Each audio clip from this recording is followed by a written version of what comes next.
Travailleuses, travailleurs, chers amis, chers camarades, je vous souhaite une bonne fête à tous et je commencerai mon allocution en revenant sur la leçon que Macron a faite aux jeunes jardiniers qui disaient ne pas trouver du travail dans l'horticulture, et la réponse désormais célèbre de Macron: je traverse la rue, je vous en trouve du travail. Dans l'hôtellerie-restauration, ça recrute. Alors bien sûr, c'est écœurant, parce que cette leçon, elle ne vaut évidemment que pour les fils et les filles de la classe ouvrière. Elle ne vaut évidemment pas pour les enfants des bourgeois. Les enfants des beaux quartiers n'ont d'ailleurs même pas à chercher du travail. En général, papa ou maman leur en trouve. Ils leur trouvent une petite place dans telle ou telle entreprise ou dans telle ou telle institution. Rappelez-vous les enfants Fillon. Pensez aux enfants de cette riche femme monégasque, Pastor, qui a été assassinée et dont les présumés meurtriers sont en procès en ce moment. Eh bien, on a appris au passage qu'elle versait 500 000 € par mois sur le compte de chacun de ses enfants. Quant à Macron lui-même, il n'a jamais eu à chercher du travail. Il a suivi le chemin tout tracé de son milieu petit bourgeois. Après avoir réussi l'ENA, il a eu toutes les portes ouvertes. Celle de la haute fonction d'État, celle de la banque Rothschild et celle du cabinet Hollande. Alors oui, de la part de Macron, ce genre de leçons et ses sous-entendus sont ressentis comme de la provocation. Mais quand on y réfléchit bien, sur le fond, elle reflète la vérité de notre société de classe. Quand tu appartiens à la classe ouvrière, eh bien tu bosses. Et tu fais ce que l'on te dit de faire. Tu as 2 jambes, tu as 2 bras, tu vas bosser. Si tu es chômeur, eh bien il faut tout accepter. Ce que tu as envie de faire de ta vie, les études que tu as faites, le métier pour lequel tu as été formé, il ne faut pas y penser. Et tes problèmes personnels, s'il n'y a du boulot que dans l'hôtellerie-restauration ou dans tes problèmes personnels, comment tu vas t'occuper de tes enfants? Tout ça, on s'en moque. S'il n'y a du boulot que dans l'hôtellerie-restauration ou dans le bâtiment, eh bien tu prends. C'est rarement dit comme ça, aussi brutalement, mais en réalité, c'est le sort que notre société capitaliste réserve à ceux qui appartiennent au monde du travail. Quand on n'a que sa force de travail pour vivre, on n'a pas le choix. Et c'est le lot de la grande majorité des travailleurs que de faire des boulots qu'ils n'ont pas envie de faire, des boulots qui payent mal et qui déglinguent la santé. Et ce n'est certainement pas une question individuelle. Des millions de salariés sont ballottés de petits boulots en petits boulots, de temps partiel en temps partiel. Même quand on a un emploi plus stable, eh bien il faut accepter de bosser sur n'importe quel horaire, de faire des dizaines de kilomètres pour aller travailler. Il faut accepter d'en faire toujours plus, de suivre les cadences et les rythmes de travail imposés, même quand son corps n'arrive plus à l'encaisser. Tout ça pour toucher un salaire qui ne couvre même pas les dépenses du mois. Alors bien sûr, il y a aussi des travailleurs plus qualifiés dont les compétences sont plus recherchées par les entreprises. Ils ont parfois plus de marge de manœuvre, plus de liberté, et leurs conditions de travail, leurs salaires peuvent être meilleurs. Tant que le patronat trouve un intérêt à les exploiter. Mais quand les capitalistes retirent leurs capitaux pour changer de crèmerie et que leur entreprise ferme, eh bien ils sont licenciés comme les autres. Et comme tous les autres, ils perdent tout. Quand on appartient au monde du travail, eh bien on n'échappe pas à la condition ouvrière. Et ce qui nous unit dans un sort commun, c'est de ne pas être maître de son travail et de son salaire. C'est d'être dépendant de la volonté et des besoins d'un patron, de celui qui brasse des centaines de millions. On nous renvoie sans cesse à la devise « liberté, égalité, fraternité », mais qu'est-ce qu'elle vaut pour le monde du travail? Nous sommes au XXIe siècle, plus de 200 ans après la Révolution française, mais la société est toujours dominée par une classe sociale, par une toute petite minorité, la classe capitaliste, qui prospère sur l'exploitation de la grande majorité et qui détient entre ses mains l'avenir de centaines de milliers de travailleurs. Individuellement, Chaque travailleur ne peut que se soumettre à la domination patronale, mais collectivement, nous pouvons la combattre à condition d'en être conscients. Alors oui, il faut rejeter Macron, il faut rejeter son mépris et sa politique anti-ouvrière, mais il faut surtout rejeter la classe sociale qu'il représente, la bourgeoisie, et le système qu'il défend, le capitalisme.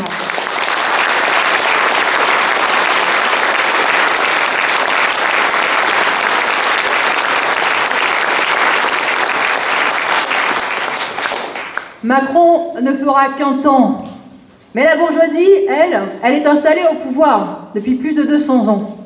Elle domine l'économie du haut de ses milliards.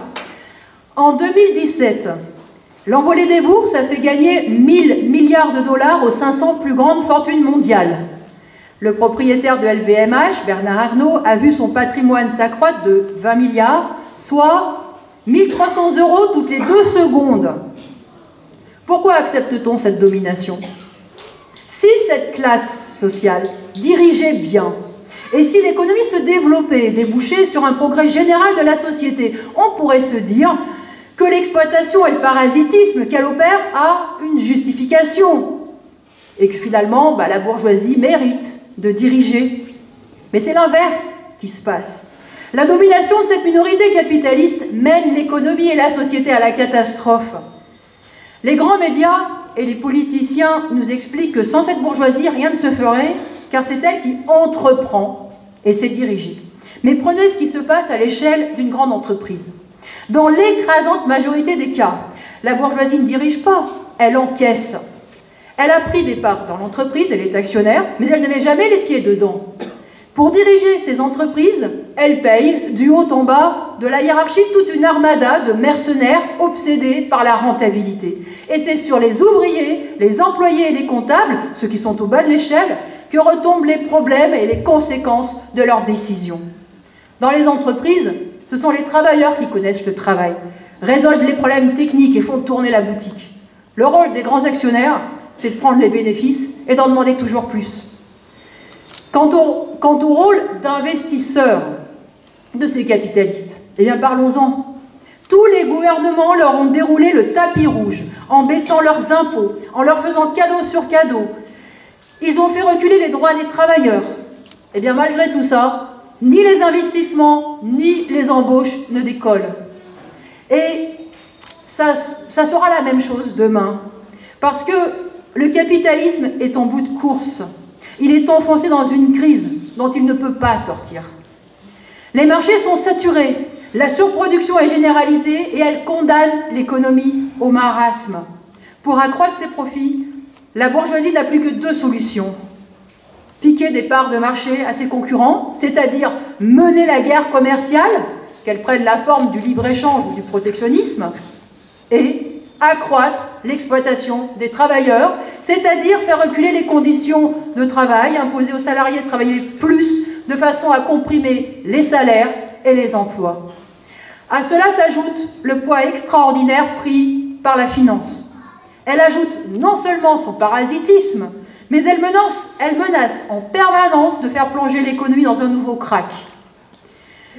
Le capitalisme est par nature un système économique chaotique, parce qu'il est gouverné par le marché, la concurrence et la loi aveugle du profit. Mais la finance et la spéculation qui va avec amplifient encore cette instabilité générale. À la moindre annonce économique, à la moindre secousse politique, à la moindre incertitude, des masses fantastiques de capitaux se jettent sur tel ou tel secteur, affluent ou quittent tel ou tel pays. C'est ce qui se passe aujourd'hui en Turquie ou en Argentine. Et ce sont les travailleurs de ces pays qui en payent le prix fort. Mais demain, à qui le tour? Tous les dirigeants économiques sont d'accord sur une chose. La question n'est pas de savoir s'il y aura ou pas un nouveau krach, mais quand il se déclenchera. Autrement dit, même eux, même ceux qui en profitent, ne croient pas en leur système. La presse est revenue la semaine dernière sur l'histoire du krach de 2008, la crise des subprimes, puisque cela fait 10 ans. Vous avez peut-être vu des reportages montrant la consternation et le désarroi des employés des grandes banques, des traders et des plus hauts cadres dirigeants. Ils étaient paniqués, complètement dépassés par les événements. Ils ont allumé le feu et ils ont été incapables de faire quoi que ce soit pour qu'ils n'embrassent pas toute l'économie. Et que s'est-il passé? Eh bien, tous les travailleurs l'ont payé à l'échelle de toute la planète. Ils l'ont payé en perdant leur emploi, pour beaucoup, en perdant parfois leur maison, comme aux États-Unis, en perdant la moitié de leur pension de retraite, en Grèce. Nous, ici, nous l'avons aussi payé, et on continue de le payer par encore plus de chômage et de précarité. À l'inverse, les financiers, la fortune de la bourgeoisie, qui était à la base de toutes ces spéculations, eh bien, ils ont été sauvés à coût de centaines de milliards par les États qui ont demandé aux banques centrales d'ouvrir les robinets. Est-ce que les responsables ont été sanctionnés? On leur a enlevé leurs responsabilités? Eh bien non. Le PDG de la seule banque lâchée par les pouvoirs, la banque Lehman Brothers, est aujourd'hui à la tête d'un fonds qui gère 200 millions de dollars d'actifs. Il est milliardaire. Un autre grand spéculateur de l'époque, John Paulson, qui avait accumulé 3,7 milliards en spéculant justement sur les subprimes, a depuis 2008 ramassé 5 autres milliards en spéculant cette fois contre la Grèce. Et aujourd'hui, eh bien, ce sont toujours ces gens-là qui sont aux manettes. Et cela dans une situation encore plus fragile parce que les centaines de milliards qui ont été injectés depuis la crise de 2008 sont autant de matières explosives. Alors, on ne peut pas faire confiance dans ces gens-là. Le capitalisme est un système injuste et inégalitaire parce qu'il est basé sur l'exploitation d'une classe par une autre, mais il est aussi complètement fou et irrationnel. Et il conduit la société de catastrophe en catastrophe. C'est un système qui ne peut pas représenter l'avenir.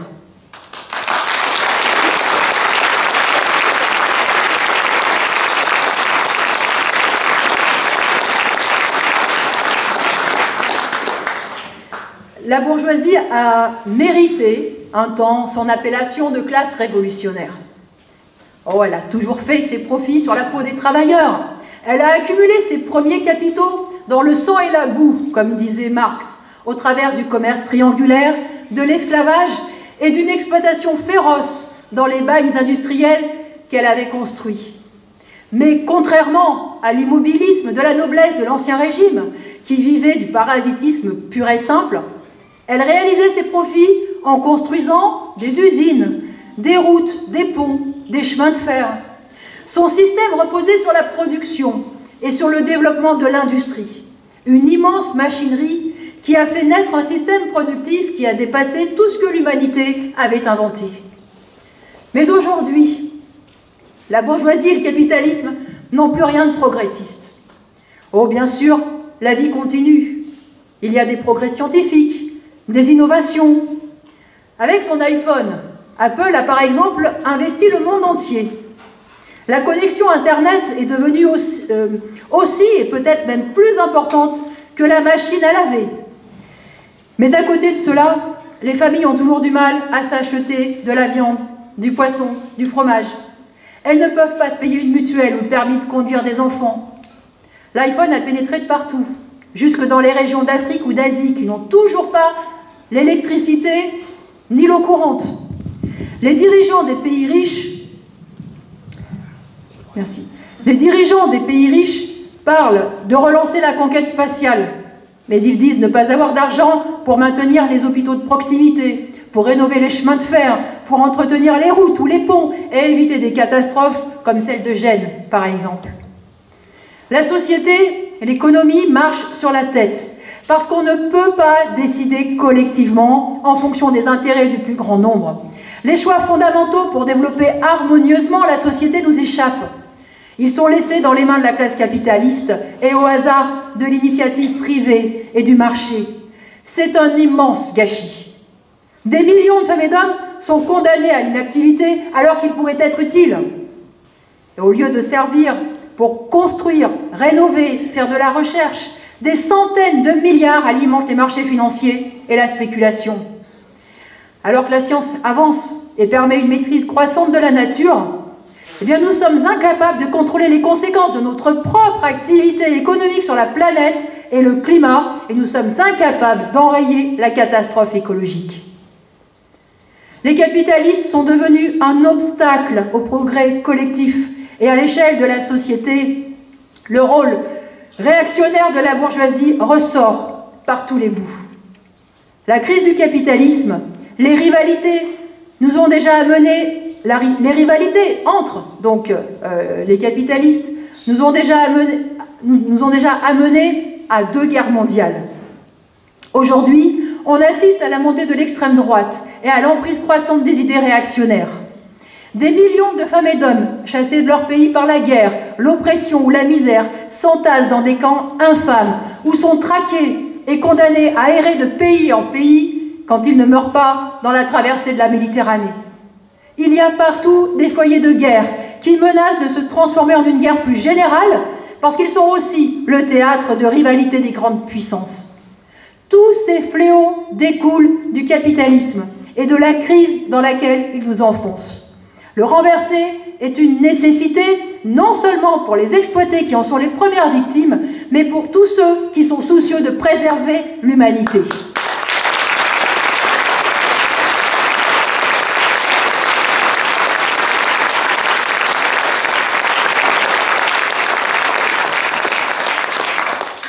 La crise, les inégalités, l'exploitation ou la montée des idées réactionnaires ne sont pas le résultat de mauvais choix économiques que l'on pourrait changer du haut des institutions.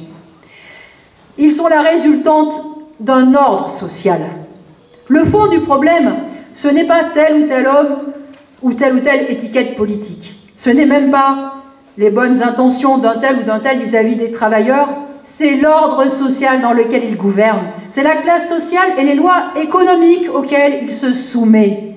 Tant que la bourgeoisie règne du haut de sa propriété privée, c'est elle qui détient le pouvoir et impose ses intérêts. Confronté à cette réalité, Léon Blum avait parlé en son temps du mur de l'argent. Plus récemment, Hulot en a reparlé, en dénonçant ce qu'il appelle, lui, le poids des lobbies. De fait, tout gouvernement, quelles que soient ses déclarations et même ses intentions, gère les affaires de la bourgeoisie, comme s'il était son conseil d'administration. Et les politiciens qui prétendent à la tête de l'État, dans le cadre de cette société, pouvoir imposer une politique qui redistribuerait mieux les richesses, prendrait mieux soin de la planète et qui réglementerait et régulerait le capitalisme pour éviter les crises, ce que fait, par exemple, Mélenchon, sont des illusionnistes. Il n'y a pas d'autre issue que de renverser le capitalisme et le pouvoir de la bourgeoisie et de réorganiser l'économie sur des bases collectives et planifiées démocratiquement pour sauver l'humanité de la barbarie.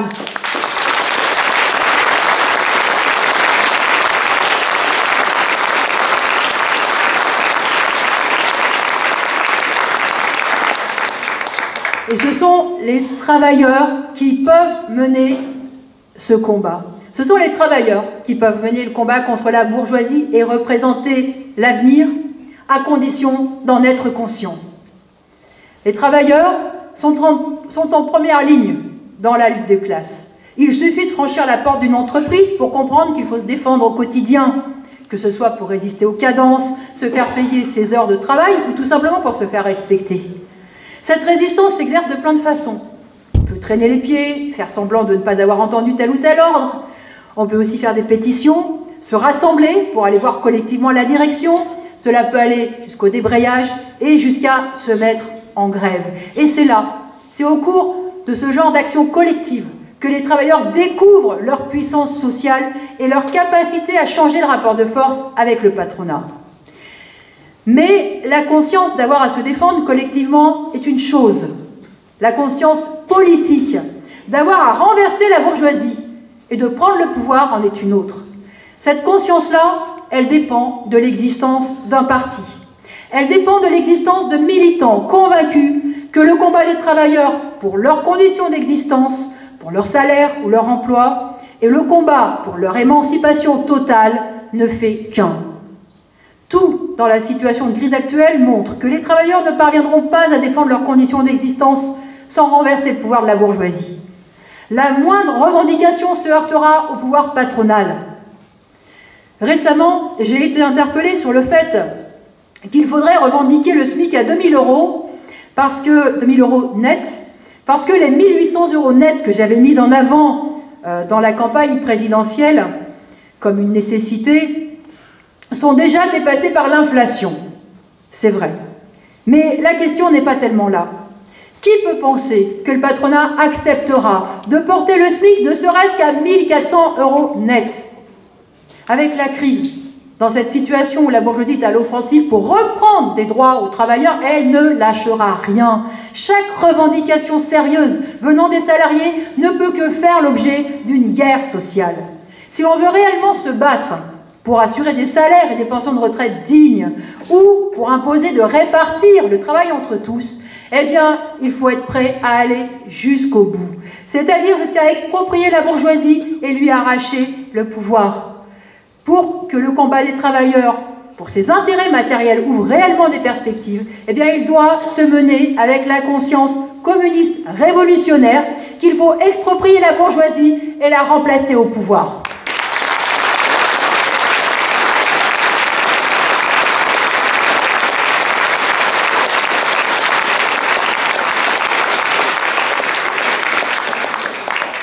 Alors cette conscience est loin de l'état d'esprit actuel des travailleurs, mais les tâches qui se posent à nous ne se déduisent pas du moral des travailleurs à tel ou tel moment. Elles se fondent sur la réalité objective de la lutte de classe et de la situation du capitalisme. Elles se fondent sur le fait que la classe ouvrière est une classe que rien n'attache à cette société. Comme le disait Marx, elle n'a que ses chaînes à perdre. La seule perspective qui s'ouvre à nous, c'est de faire confiance dans cette classe et de l'aider à accéder à la conscience que la tâche de transformer la société dépend d'elle et qu'elle en est capable. Oui, les travailleurs sont capables de prendre le pouvoir et de l'exercer 1000 fois mieux que la bourgeoisie. Collectivement, la classe ouvrière a la capacité de réorganiser l'économie au service du plus grand nombre. Elle fait déjà tourner toute la société. Elle le fait aujourd'hui pour le compte de la bourgeoisie. Eh bien, elle est capable demain de la faire tourner pour son propre compte. Les travailleurs n'ont pas besoin des actionnaires qui ne sont que des parasites pour produire des voitures ou des salades, ni pour éduquer, soigner ou faire circuler des trains. Oui, les travailleurs et les classes populaires sont tout à fait capables de diriger la société. Prenez les salariés des EHPAD qui se dévouent aux côtés des anciens pour un salaire de misère. Prenez les ouvriers qui s'esquintent la santé sur les chantiers du bâtiment et des travaux publics. Prenez les ouvriers des chaînes de montage, prenez les bataillons du nettoyage, du gardiennage, de la grande distribution. Ces femmes et ces hommes savent ce que cela veut dire travailler et devoir se serrer la ceinture. Ils représentent 1000 fois mieux la vie et les intérêts de la majorité de la population. Et nul doute que s'ils accédaient au pouvoir, eh bien ils auraient, eux, pour priorité de satisfaire les besoins essentiels des plus pauvres. Et tous les problèmes qui apparaissent aujourd'hui comme insolubles, loger tout le monde, soigner, donner du travail et de l'éducation à tous, accueillir les migrants, eh bien tous ces problèmes trouveraient leur solution. Alors, vive les travailleurs!